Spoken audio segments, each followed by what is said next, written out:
Kwa mara nyingine, kutana na mmoja wanufaika wa mradi wa RIPAT, Fabiola Filipo Mchopa kutoka kijiji cha Kipindimbi, wilaya ya Ruangwa. Akivutiwa na fursa zilizotolewa na wawezeshaji kutoka Rekoda mnamo mwaka 2021, Fabiola alijiunga na kikundi cha mradi wa RIPAT. Pamoja na mume wake, wamejishughulisha na shughuli mbalimbali za kilimo kama vile kilimo cha migomba, ufugaji wa kuku, ufugaji wa nguruwe na nyinginezo. Kujitolea kwao na mafunzo waliyopata kumeleta mafanikio makubwa, kuanzia kulima ndizi bora hadi kufuga nguruwe kwa ajili ya mapato endelevu. Jiunge nasi kusherehekea safari ya Fabiola kuelekea kuboresha maisha yake na mustakabali mzuri zaidi katika maisha yake. Naitwa Fabiola Filipo Mchopa, natoka kijiji cha Kipindimbi, kata ya Mkowe, wilaya ya Ruangwa, mkoa wa Lindi.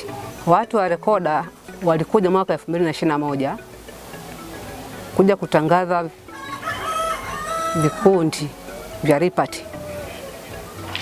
Nikavutiwa na vile vikundi, hivyo nikaamua kujiunga na kikundi cha mradi na naendelea mpaka sasa hivi. Rekoda walileta vitu vingi, mimi nikaamua kuchukua kuvifanyia kazi na mume wangu. Kama mke wangu alivyosema, baada ya kujiunga kwenye kikundi alifundishwa mambo mengi na mimi nimeshirikiana naye mpaka sasa.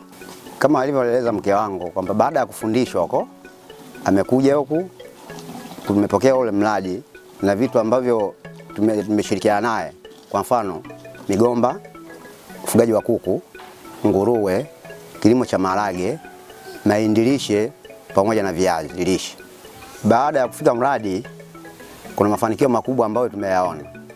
Kwa mfano inawezekana kwamba tulikuwa tulimi ndizi za kisasa, tulikuwa tunatumia ndizi ndogo, lakini kwa sasa tunajua ndizi bora na kubwa.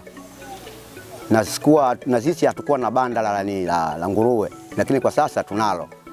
Na hatukujua ufugaji bora wa kuku, kwa sasa tunajua ufugaji bora. Kutokana na ukame na mvua nyingi zilizonyesha, migomba haikuathirika.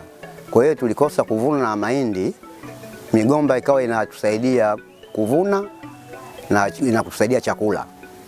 Baada ya kufuga kuku, ilikuwa inatusaidia tukiuza kubadilisha mazingira ya ndani, kwa mfano kama vile kubadilisha chakula, kununua mchele, sabuni, mafuta na vitu vingine. Pia wenyewe tulikuwa tunatumia kwa kula kama vitoweo. Kabla mradi haujafika, hapo zamani sisi hatukufuga kabisa nguruwe.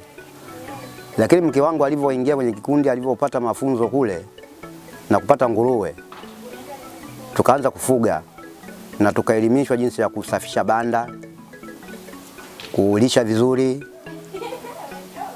Kwa hiyo baadaye nguruwe amezaa na tukawagawia wanakikundi wenzake yeye mke wangu.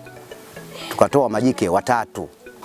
Vile vile baada ya kuuza nguruwe 3 madume, kwa kuwa ilitokea hali sio mzuri sana ya kifuku, tukaamua kununua chakula cha nguruwe kwa ajili ya kuwaboreshea wale waliobaki. Na baadaye tunatarajia tuwauze na kubadilisha mazingira ya nyumbani.